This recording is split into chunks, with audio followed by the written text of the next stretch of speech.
खुलुमबाय नोंथांमोनखौ बयखौ बरायबाय दिनै 3 सेप्तेम्बर 2023 बारायजाबो रबिबार फैदो दिननि खौरांफोरखौ बेखेवनोसै।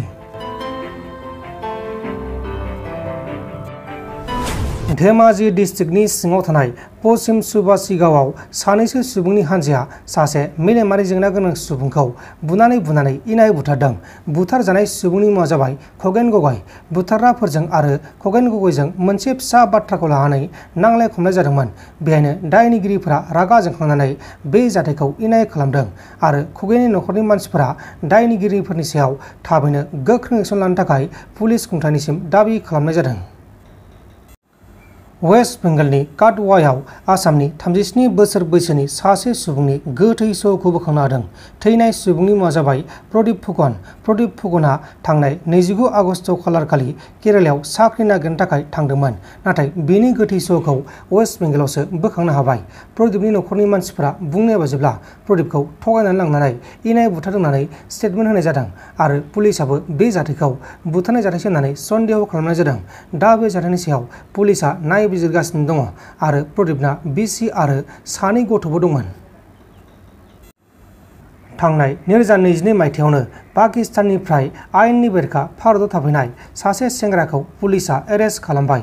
पाकिस्ताननि फाइज महम्मद मुंनि सेंग्राया हायद्राबादाव गावनि गार्लफ्रेन्ड नेहा फातिमाखौ लोगो हमनो थाखाय आयेननि बेरेखायै नेपाल बर्डारजों भारताव हाबफैदोंमोन आरो हाबफैनायनि जाहोनाव पुलिसजों एरेस्ट खालामजाबाय। हमजानाय दायनिगिरि फाइज महम्मदआ थांनाय 2022 मायथाइनि नभेम्बर दानावनो हायद्राबादाव आयेननि बेरेखा भेलिड भिजा पासपोर्ट गैयालासिनो थाफैगासिनो दंमोन। उनाव हायद्राबाद पुलिसआ जाथायनि सायाव नायबिजिरनानै दायनिगिरिखौ एरेस्ट खालामनाय जाबाय। दायनिगिरि फाइज महम्मदआ 24 बोसोर बैसोनि आरो नेहा फातिमाया 29 बोसोर बैसोनि। नाबेश्वर बसुमतारी बिथांखौ आसाम पुलिसआ नंखाय गावथारनायनि सायाव बनसु आफादा मैयाहाय 3 घन्टासिम धरना खालामदों।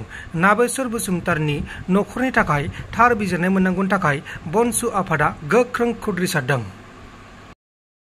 एरेस्ट खालामनानै बिथांमोना गावसिनि कास्टडियाव दोननानै 13 थारिखआवहाय बिजनी जुन्जु सेसन कर्ट बे कर्टआवहाय जुडिशियेल कर्टआवहाय बिथांमोना प्रडिउस खालामदों। प्रडिउस खालामनानै बिथांमोना सानथामनि थाखाय इनभेस्टिगेशना फुरा जायाखै, कमप्लिट जायाखै। बिथांमोना रिमान्डआव लांदों। रिमान्डआव लांखांनायनि उनाव बिथांमोना जिखिनि गावसिनि खामानि मावनांगौ बेखौ मावालासिनो बिथांमोना जोंनि आदाखौ गावथारदों। बोरै गावथारनो हाखो बिनि फारसे जों थार बिजिरनायखौ नांगौ। बेसेबां दुखुनांथाव जों दिनैसिमबो मानो बेबायदि खैसार खालामनानै गावथार जायो। मा दायाव गावथारखो? बिथाङा जुदि दाय मावदोंमोनब्ला, बिथाङा जुदि माबामोनब्ला, दायनिगिरिमोनब्ला बिथांखौ कर्टआव हरमोन, बेखौ बिजिरनो थाखाय कर्ट दङमोन। बे प्रान्जु दालतरा सोर? गोविन्द राया सोर? जाय बिथांखौ बे गावथारनो मोननाय सोर बियो? आयेना बयनिबो थाखायबो। सोरबा नों गोसो जाबानो गावथारनो हानाय, सोरबा गोसो जाबानो बुथारनो हानाय, सोरबा गोसो मादारनो खालामनो हानाय बेबायदि जोंनाव मोन्थाय गैया। आरो बेनि थाखाय जों आयेन दङ, कर्ट दङ। सोरबा दाय मावदोंब्ला कर्टआ बिजिरगोन बे दाया नंगौना नङा, बेसेबां सैथो। आरो जुदि दायनिगिरिबा बे कर्टआसो बेखौ डिसिसन होगोन। सोरबा प्रान्जु तालुकदार बायदि मानसिया, सोरबा गोविन्द बायदि मानसिया बेखौ गावथारनो मोननायनि मोन्थाय गैया। मा दाबिखौ लानानै जों बेखौनो दाबिगोन दे थार बिजिरनायखौ नांगौ, सैथोखौ नांगौ आरो जुडिशियेल इनकुवारिया रावनिबो वान साइडेड जानो नाङा, जेनुइन जानांगौ। सोरनिबा नों सरकारनि साइड लानो नाङा, सोरबा फरेस्ट डिपार्टमेन्टनि साइड लानाङा। रियेल जिथु सैथो खोथा, सैथो बिजिरनायखौ जोंनो नांगौ। बेनिफ्राय जों दाबि माबाखौ धरनाखौ लादों। बेनिफ्राय जों लाबावदों नैबे धरनानि गेजेरजों जों बेखौनो बुंगोन जे इमिडियेटलि गोख्रैयैनो बे प्रान्जु तालुकदारखौ दिनै थाब हमनांगौ, गोविन्द रायखौ हमनांगौ। बिथांखौ हमागौ माने जोङो धरना होबाय थागोन। मानो दिनैसिमबो एफआइआर होखांनायनि उनावबो बिथांमोना दिनै मानो उदां अख्राङाव, मानसि गावथारनायनि उनावबो बिथांमोना दिनै मानो उदां अख्राङाव दिनै बेरायगासिनो दङ। बिथांमोना गोजोनै साहा पानि मिनिनो थागासिनो दङ। बे बोरै जानो हाथावथाव? एफआइआर होखांनायनि उनावबो बिथांमोना दिनै बिन्दास। बिदिबा दाय मावग्राफ्रासो उदां अख्राङाव बेरायनो मोनो नामा? बेखायनो आं बुंगोन बिथांमोना इमिडियेटलि एरेस्ट जानांगौ आरो बिथांमोननो साख्रिखौ गोख्रै सरकारा बेखौ दानना होनांगौ। आरोबाव बेजों लोगोसे खावलायगोन आङो, जों थानाजों एफआइआर होखांनायनि उनावबो बिथांमोना प्रपार सेक्सनखौ होआखै। मानो 304 खौल' होखो? बाखि सेक्सन दंबावो बे सेक्सनखौ मानो होआखै जोंनि बेखौ जों दुखु मोनदों ओंखायनो बे धरनानि गेजेरजों बेखौनो बुंबाय जोंनि सेक्सन जिथु मार्डारनि जिथु सेक्सन 302 बेखौ बिथांमोना इमप्लिमेन्ट खालामाखै बेखौ इमप्लिमेन्ट खालामनांगौ सेक्सन 34 खौ इमप्लिमेन्ट खालामनांगौ सेक्सन 182 खौ इमप्लिमेन्ट खालामनांगौ सेक्सन 192 खौ इमप्लिमेन्ट खालामनांगौ सेक्सन 193 खौ इमप्लिमेन्ट खालामनांगौ सेक्सन 203 खौ इमप्लिमेन्ट खालामनांगौ आरो सेक्सन 219 आइपिसि बेखौ बिथांमोना इमप्लिमेन्ट खालामनांगौ बेजों लोगोसे जोंनि एसटि एन्ड एससि एट्रसिटि एक्ट जिथु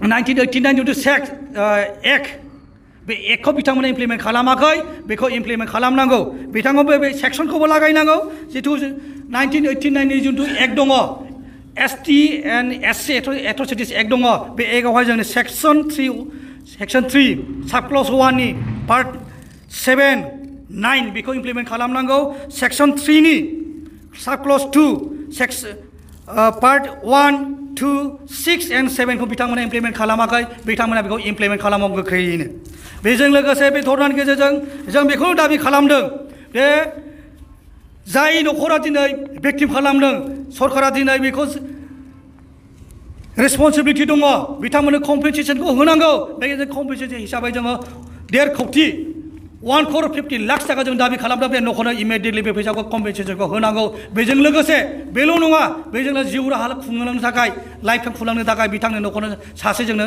गभर्नमेन्ट साख्रि होनांगौ बिथांमोननि न'खरनिफ्राय बेखिनिखौ जों दाबि दैखांदों बेजों लोगोसे जाय जोंखौ जोङो खैसा खालामबाय थायो जाय बिथांमोना सरकार जोंखौ खैसा खालामनानै गावथारबाय थायो बुथारबाय थायो खनसेल' नङा खननै नङा जुगे जुगे जाबोगासिनो दङ बेबायदि सिस्टेमा बन्द जानांगौ बेखौ जोङो नैबे धरनानि गेजेरजों बेखौ खावलायदों हियारिंआ दाबो खनसेबो गैया स्टेटमेन्टआबो दा दिनैसिमबो क्लियार स्टेटमेन्ट लायाखै नाथ' जोङो स्टेटमेन्ट क्लियार लादों नाथ' उइटनेस लादों पुलिसफ्रा गावसोर मा रिपर्ट लादों बेखौ जों मिथिया जों पुलिसा जों प्रपार इनभेस्टिगेसन खालामनायाव पुलिस डिपार्टमेन्टआ फरेस्ट डिपार्टमेन्टखौ गोख्रैयै हमनांगौ जाय बिथांमोना जों खावलायगोन पुलिस डिपार्टमेन्टखौ जों खावलायगोन बिथांमोना जोंखौ मदद खालामनानै प्रपार इनभेस्टिगेसन खालामनांगौ स्टेटमेन्ट लानांगौ आरो बिथांमोनखौ हमनांगौ नाथाय दिनैसिमबो बिदि जायाखै बेखौ जों गले गले खावलायगोन बिथांमोना जाहाथे बिदिखौ गोख्रै खालामो सरकारनिफ्राय आंनो थैजासे थांनानै थानायनि राहा लामा नांगौ जानो थाखाय आरो आंनि फिसानि थाखाय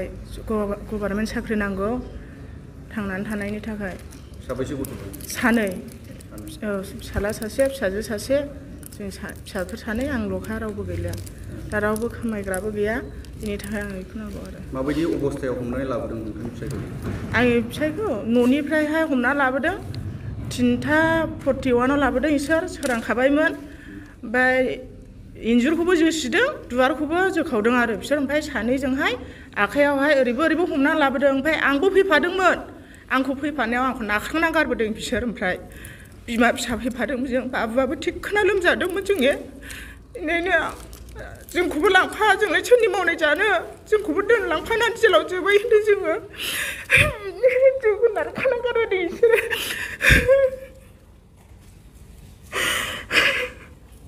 सोर थांदोंमोन बे लायनाव प्रान्जल ओमफ्राय गबिन्द बिसोर थांदों ओमफ्राय बिसिनि माबाफोर थांफादों रुनिकाटा फरेस्टनिफ्राय बिसोरखौ दा बिसिनि साख्रिखौ सासपेन्ड खालामना होनांगौ ओमफ्राय जेलाव जोबनांगौ बिसोरखौ गहोनो मोना आरो